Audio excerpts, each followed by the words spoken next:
बिस्मिल्लाहिर्रहमानिर्रहीम। अस्सलाम वालेकुम। आज 25 जुलाई बरोज़ जुमेरात हम बात करेंगे पाकिस्तान तहरीक इंसाफ को बिल आखिर इलेक्शन कमीशन ऑफ पाकिस्तान ने सियासी जमात मानते हुए नोटिफिकेशन जारी कर दी है। सुप्रीम कोर्ट के फैसले के मुताबिक बहुत अहम पेशरफ सामने आई है, वो मैं आपके साथ शेयर करूँगा। साथ हम बात करेंगे जस्टिस मंसूर अली शाह साहब की सरबराही में एक तगड़ा बेंच बन गया है और बड़े केस की समाअत होने जा रही है। लंबे अरसे के बाद काजी फैज़ल साहब के बतौर चीफ जस्टिस बनने के बाद पहली दफ़ा इस केस पर समाअत होने जा रही है, उसके ऊपर भी हम बात करेंगे। और मुल्क में सियासी जमातों के आपस में मामलात बेहतर करने के लिए अहम पेशरफ सामने आई है।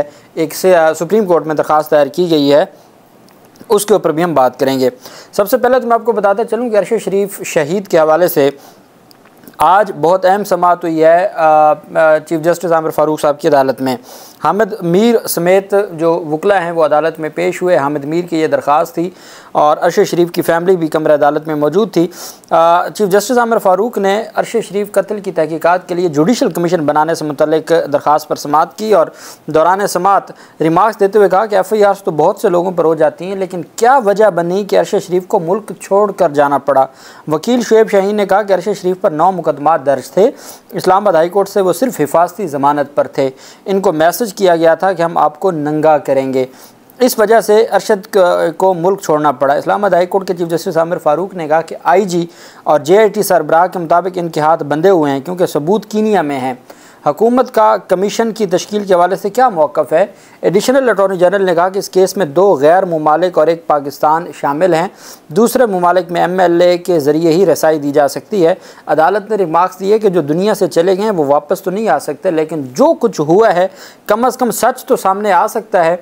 इस्लामाबाद हाई कोर्ट के चीफ जस्टिस आमिर फ़ारूक ने रिमार्क्स देते हुए कहा कि जुडिशल कमीशन का मकसद क्या होता है, क्या उसने चालान जमा कराना होता है। जुडिशल कमीशन ने इंक्वायरी करनी होती है और उसकी रिपोर्ट पब्लिश होनी चाहिए। आप शाह से ज़्यादा शाह के वफ़ादार बनने की कोशिश कर रहे हैं। एक पाकिस्तानी शहरी कीनिया की पुलिस के हाथों क्यों मारा जाएगा। इस साल 7 सहाफ़ी मारे गए। जो जुडिशल कमीशन सिर्फ अरशद शरीफ के लिए नहीं बल्कि तमाम सहाफ़ियों के लिए है। अरशद शरीफ केस की तहकीकात के लिए जुडिशल कमीशन के क़याम की दरख्वास्त पर इस्लामाबाद हाई कोर्ट ने वज़ारत दाखिला और वज़ारत कानून के मजाज अफसर को आइंदा समाअत पर तलब कर लिया। इस्लामाबाद हाई कोर्ट ने अरशद शरीफ के कत्ल पर कमीशन बनाने का इंदिया भी दे दिया। वज़ारत कानून और वज़ारत दाखिला हुकाम को 6 अगस्त को तलब कर लिया। साथ ही अरशद शरीफ की अहलिया सुमैया अरशद ने अरशद शरीफ कत्ल केस की जुडिशल इंक्वायरी के केस में फ़रीक बनने की दरख्वास्त दायर कर दी। उसको भी अदालत अगली तारीख पर देखेगी और उनको भी इजाज़त डेफिनेटली मिल जाएगी। लेकिन असल बात है सुप्रीम कोर्ट ऑफ पाकिस्तान में अरशद शरीफ कत्ल केस में अहम पेशरफ्त का होना। अरशद शरीफ कत्ल केस में सुप्रीम कोर्ट में जो अज़ खुद नोटिस केस था, जो उमर रज़ा बंदयाल ने उसको नोटिस लिया था, वो बिल आखिर समाअत के लिए मुकर्रर हो गया है। 29 जुलाई को जस्टिस मंसूर अली शाह साहब की सरबराही में 3 रुकनी बेंच जस्टिस शाहिद बिलाल हसन साहब जो हाल ही में लाहौर हाई कोर्ट के जज तशरीफ़ ले गए हैं वो, और जस्टिस नईम अख्तर अफ़गान, 3 रुकनी बेंच समाअत करेगा अरशद शरीफ कत्ल केस में। और attorney general DG FIA, secretary दाखिला और IG इस्लामाबाद समेत दीगर को नोटिस जारी कर दी हैं। ये बहुत बड़ी समाअत होने जा रही है और मंसूर अली शाह साहब इस केस में बड़ी कार्रवाई कर सकते हैं और बहुत सारे मामलात जो है वो मज़ीद आगे जा सकते हैं। दूसरी तरफ जो अहम पेशरफ सामने आई है वो एक दरख्वास्त दायर की गई है सुप्रीम कोर्ट ऑफ पाकिस्तान में, जिसमें कहा गया है कि इमरान खान, नवाज़ शरीफ और बिलावल ज़रदारी वग़ैरह सियासी जमातों में मुज़ाकरात के लिए सुप्रीम कोर्ट अपना किरदार अदा करे। सियासी जमातों में मुज़ाकरात कराने के लिए सुप्रीम कोर्ट में दरख्वास्त दायर कर दी गई है, जिसमें इस्तदा की गई कि इस मामले पर अज़ खुद नोटिस लिया जाए। इंजीनियर काजी मोहम्मद सलीम की जानिब से दायर दरख्वास्त में इस्तदा की गई कि सियासी जमातों के दरमियान मुज़ाकरात के लिए अज़ खुद नोटिस लिया जाए और सुप्रीम कोर्ट मुज़ाकरात के लिए सालसी का किरदार अदा करे। दरख्वास्त में मौक़िफ़ अपनाया गया कि आइन और कानून की बालादस्ती के लिए सुप्रीम कोर्ट ही आखिरी उम्मीद है। मौजूदा गैर यकीनी की सूरत हाल मुल्क के लिए ख़तरनाक है। मौजूदा सूरत हाल से मुल्क को निकालने के लिए सुप्रीम कोर्ट अपना किरदार अदा करे। दरख्वास्त में कहा गया कि मीडिया रिपोर्ट्स के मुताबिक इमरान खान मुज़ाकरात के लिए रज़ामंद हैं अगर सुप्रीम कोर्ट उसमें अपना किरदार अदा करे तो। दरख्वास्त में इमरान खान, नवाज़ शरीफ और बिलावल ज़रदारी को फ़रीक बनाया गया है और सुप्रीम कोर्ट से इस्तदा की गई है कि सुप्रीम कोर्ट इस तमाम के तमाम मामले के ऊपर जो चीज़ों को देखे और हर सूरत सुप्रीम कोर्ट इस मामले पर अपना किरदार अदा करे। दूसरी तरफ सेनेटर फौजिया अरशद, जो पाकिस्तान तहरीक इंसाफ के सेनेटर हैं फौजिया अरशद, उन्होंने सुप्रीम कोर्ट में जजेस की तादाद बढ़ाने से मुतल्लिक तरमीमी बिल वापस ले लिया। सेनेटर फौजिया अरशद का कहना था कि सुप्रीम कोर्ट में मुस्तकिल जजेस की तादाद मुकम्मल है, बिल गैर मौसर हो चुका है।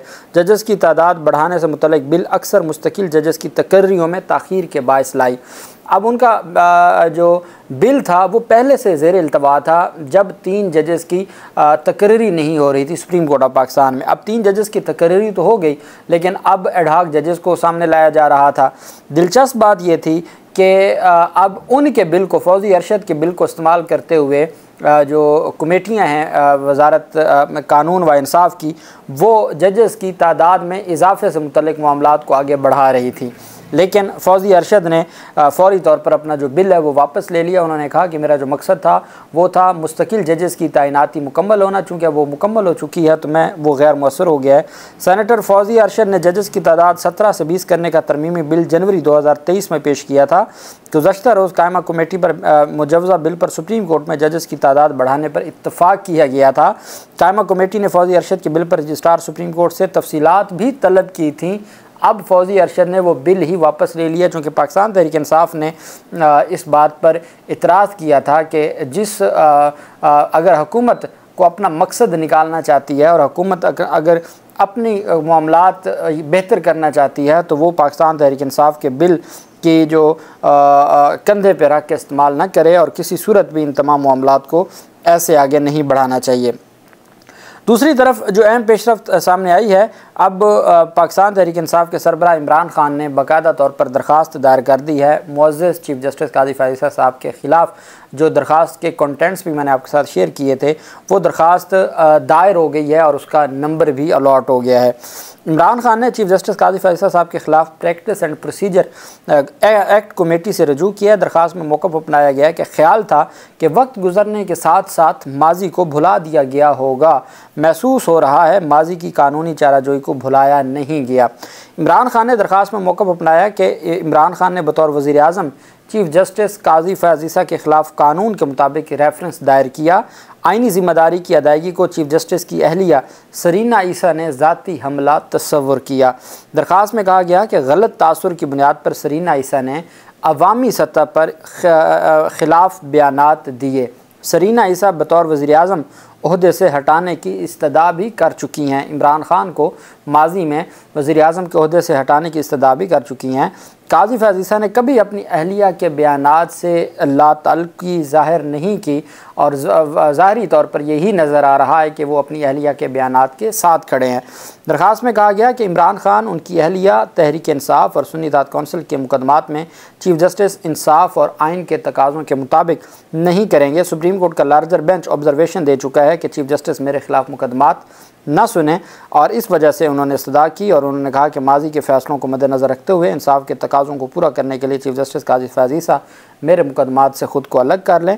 माजी में करप्शन करने वालों ने कवानीन और पार्लियामेंट को अपनी ढाल बनाया और करप्शन को बचाने के लिए की गई तरमीम, वो नैब तरमीम का भी हवाला दिया गया था और इस तरीके से पाकिस्तान तहरीक इंसाफ ने सरबराह पाकिस्तान तहरीक इंसाफ ने ये एक बड़ा कदम उठा लिया है। दूसरी तरफ इलेक्शन कमीशन ऑफ पाकिस्तान ने जब पाकिस्तान तहरीक इंसाफ के तमाम मेंबरान असम्बली के जो बयान हल्फी थे वो जमा हो गए थे, आज इजलास बुलाया। अब बेसिकली जो सुप्रीम कोर्ट ऑफ पाकिस्तान के फ़ैसले के दो शिक्के थी या दो उसमें आप कह सकते हैं कि पॉइंट्स थे। एक ये था कि वो 39 मेंबरान असम्बली पाकिस्तान तहरीक इंसाफ जिन्होंने लिखा था अपने कागजात नामजदगी में और पाकिस्तान तहरीक इंसाफ की जो नामजदगी भी और डिक्लेरेशन भी दी थी, वो 39 को पाकिस्तान तहरीक इंसाफ का डिक्लेयर किया जाता है और वो 41 जो इलेक्शन कमीशन ऑफ पाकिस्तान के कंडक्ट की वजह से या इलेक्शन कमीशन ऑफ पाकिस्तान के फ़ैसलों की वजह से कंफ्यूज रहे और वो पहले आज़ाद हो गए और आज़ाद होने के बाद फिर उन्होंने सुन्नी इत्तेहाद कौंसिल को ज्वाइन किया। चूँकि वो कंफ्यूज हो गए थे और कंफ्यूज हुए थे because of the order of supreme election commission या कंडक्ट ऑफ इलेक्शन कमीशन या एक्ट्स और ओमिशन ऑफ इलेक्शन कमीशन, अगर वो इस तरह का कोई मामला बना तो इन 39 को पाकिस्तान तहरीक इंसाफ का डिक्लेयर किया जाता है चूँकि ये आज तक ये भी सुन्नी इत्तेहाद कौंसिल के थे, ये जो 39 थे ये भी सुन्नी इत्तेहाद कौंसिल के थे। सुप्रीम कोर्ट ने कहा कि ये PTI के हैं। और दूसरा वो जो 41 आज़ाद थे वो भी सुन्नी इत्तेहाद कौंसिल के थे, तो उनको 15 दिन में पाकिस्तान तहरीक इंसाफ में शमूलियत का मौका दिया गया था, जिसमें 13 दिन आज गुजर चुके हैं।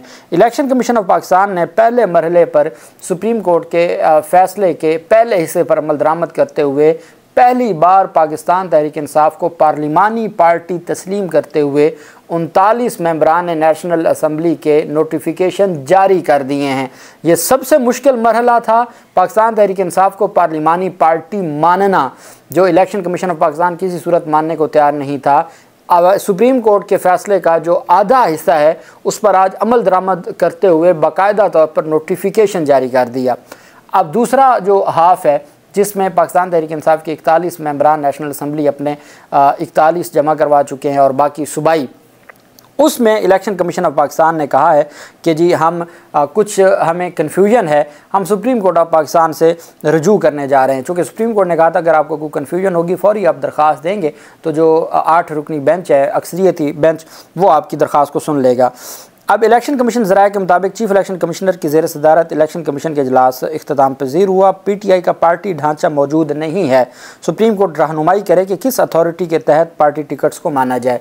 कि जी पाकिस्तान तहरीक इंसाफ का इस वक्त ना कोई चेयरमैन है ना कोई वाइस चेयरमैन है। ये पाकिस्तान तहरीक इंसाफ के इंटर पार्टी इंतखाबात के ऊपर भी मोहर लगवाने जा रहे हैं।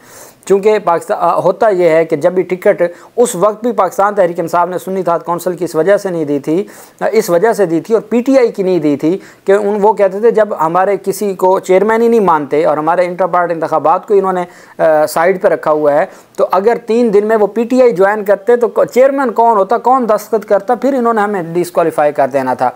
ये बात सलमान अकरम राजा साहब ने की थी इशारों के नाव में। अब वही बात इलेक्शन कमीशन कह रहा है कि भाई अगर इन 41 ने बयान हल्फी जमा करवाए हैं और इनको कोई पाकिस्तान तहरीक इंसाफ अपना डिक्लेयर कर रही है तो इनके तो अभी ऑफिस बेरर्स ही ये नहीं हैं। तो चेयरमैन और सेक्रेटरी जनरल तो लिखा हुआ है, लेकिन अब चूँकि पाकिस्तान तहरीक इंसाफ इलेक्शन करवा चुकी है, कागजात जमा करवा चुकी है, सर्टिफिकेट इलेक्शन कमीशन ने जारी करना है, वो नहीं जारी कर रहा और उन्होंने एतराज़ात उठाए हुए हैं।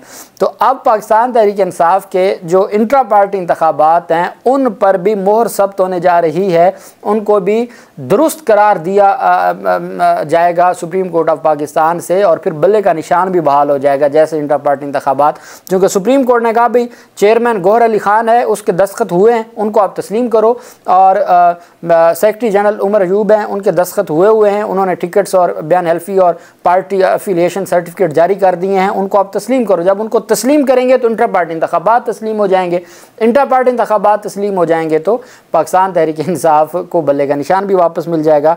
तो ये इलेक्शन कमीशन ने कहा है हम सुप्रीम कोर्ट से रजू करेंगे। अब तसल्ली रखें, बहुत बड़ा काम हो गया जो 39 को और PTI को पार्लिमानी जमात मान लिया गया और नोटिफिकेशन जारी कर दिए।